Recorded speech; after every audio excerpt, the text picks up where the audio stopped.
Commander June looked at the big screen. He watched the small human ships move toward the line of Confederation ships. His hands felt cold. These humans were new to space travel. They had only learned to move faster than light 30 years ago. But in that short time, they had put people on 17 different worlds. The Council said that was too many. Humans breed too fast. They use too many resources, Elder Tak had said at the last meeting. They will upset the balance of the galaxy. So the Council made a simple plan. Stop the humans from going any further. No talking. No explaining. Just a wall of ships around their space. And if the humans tried to break through, they would learn how strong the Confederation really was. June had read a lot about humans. Yes, they fought wars. Yes, they could be violent. But they were also very good at solving problems and working together when they needed to. He had told the Council to talk to the humans first. The Council did not listen. Now a human ship was asking to meet with him. The ship carried Ambassador Han, who used to be a human soldier before becoming a peace talker. Let them come on board, Jun told his crew, but bring twice as many guards as normal. When Han walked into the meeting room, he looked calm. Too calm, Jun thought. That worried him. Commander Jun, Han said, bowing his head a little. My government wants to know why your ships are blocking our colonies without any warning. We have not done anything wrong. The Council has decided that humans must stay within your current space, Jun said, repeating what he was told to say. This is not open for discussion. Han's face stayed calm, but his eyes narrowed just a bit. I see, the human said quietly. And if we do not agree to this, then we will have to show you what happens to those who do not obey. Han nodded slowly. I understand. Before I go back to my ship, may I tell you something about humans that your council may not know? Jun waved his hand for Han to continue. Throughout our history, Han said, when humans face a threat to our survival, we fight back with all our strength. We call it rage.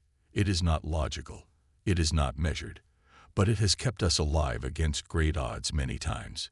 He paused. For your sake, Commander, I hope your council changes its mind. As Han turned to leave, Jun felt a chill down his back. The human had not raised his voice. He had not made any threats with his body.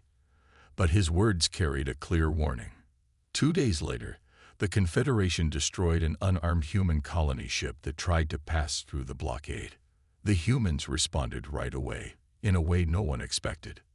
The war had begun. Director Minji stared at the big wall map. Red lights blinked across many areas of space.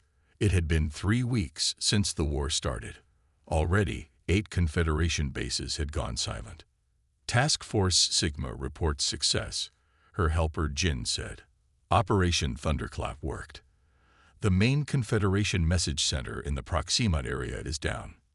Minji nodded. Her face was serious. When people on Earth heard about the colony ship being destroyed, something changed.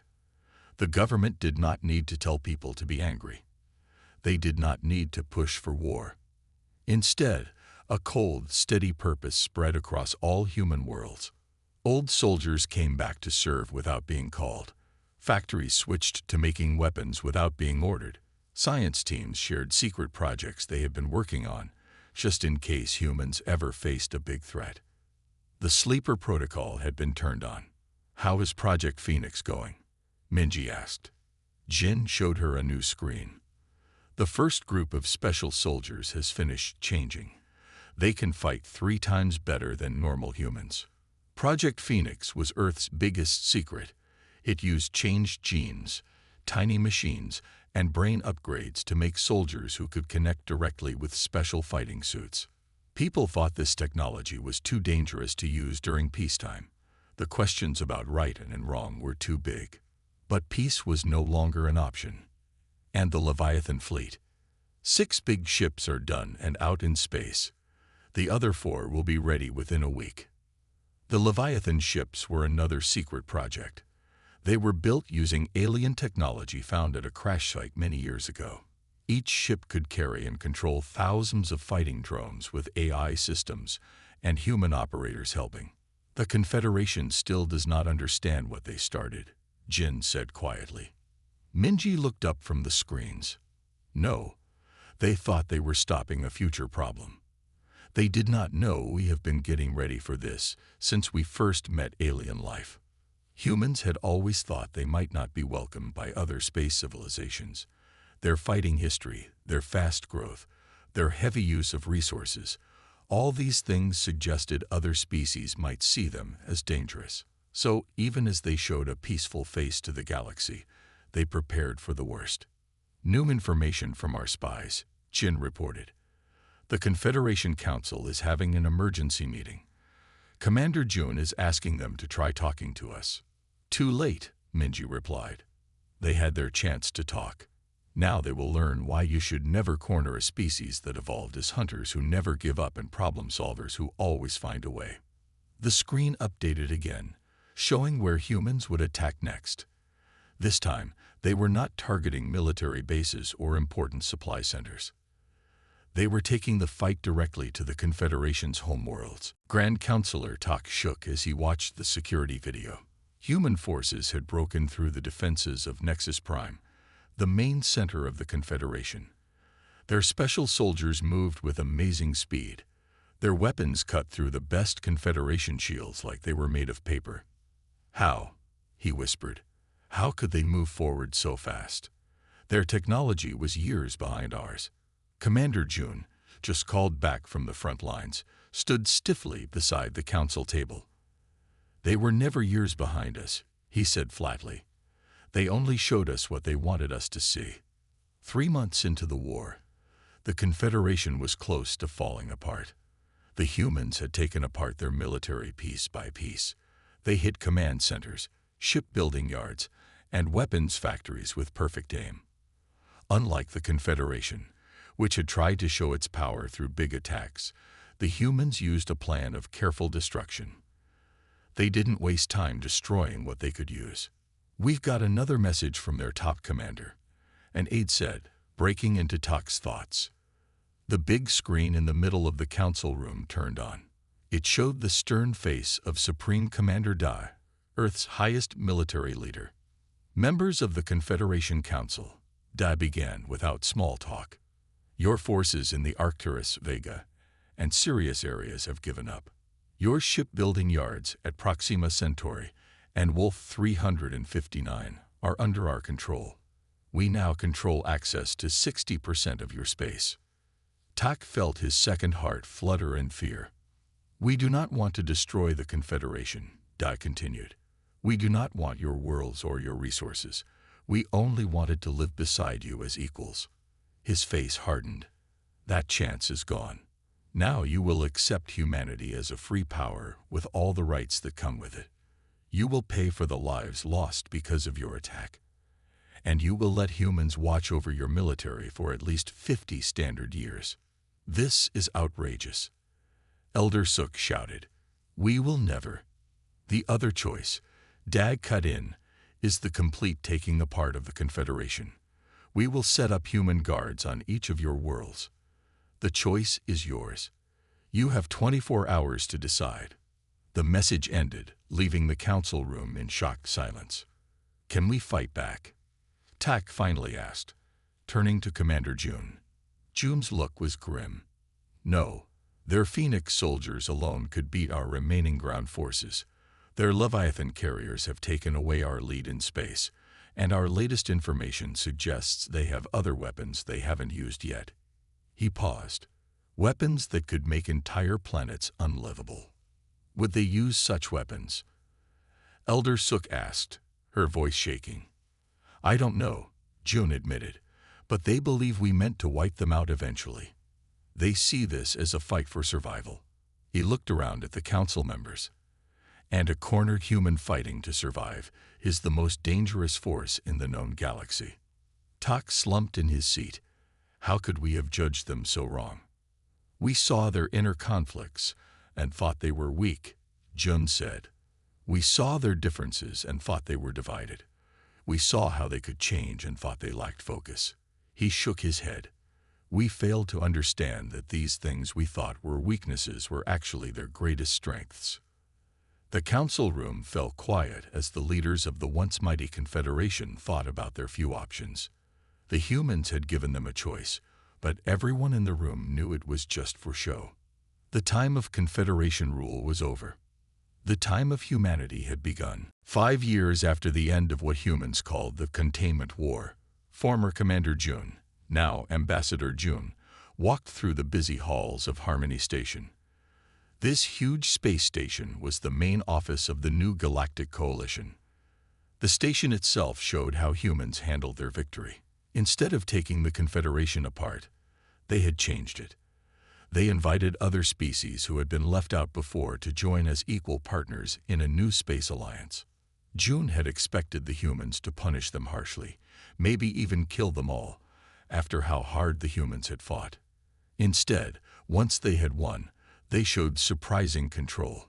Surprising, but not completely selfless. Ambassador June, the voice called. He turned to see Director Minji walking toward him. "Director," he said with a respectful bow. "I was just going to the council meeting." "I'll walk with you," she said, stepping beside him. "I wanted to talk about the problem in the Epsilon area before the formal meeting." As they walked, June watched the many different species working together around the station. Humans worked with Confederation species and others who had joined the coalition later. It wasn't perfect. There were still bad feelings, still old hatreds, but it was working. "You're still surprised by how things turned out, aren't you?" Minji asked, noticing his look. June thought carefully about his answer. "I am surprised by how forgiving humans can be," he admitted, "after what we tried to do." Minji's face stayed neutral. "It wasn't forgiveness that guided what we did, Ambassador. It was being practical.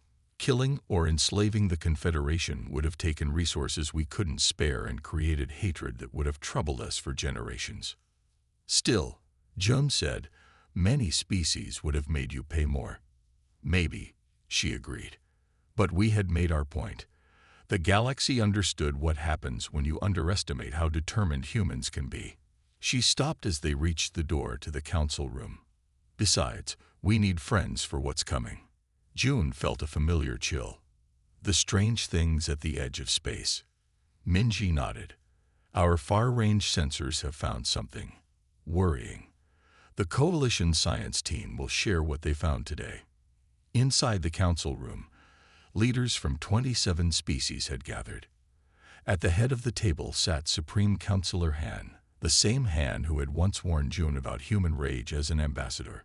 "The council meeting is now starting," Han announced as June and Minji sat down.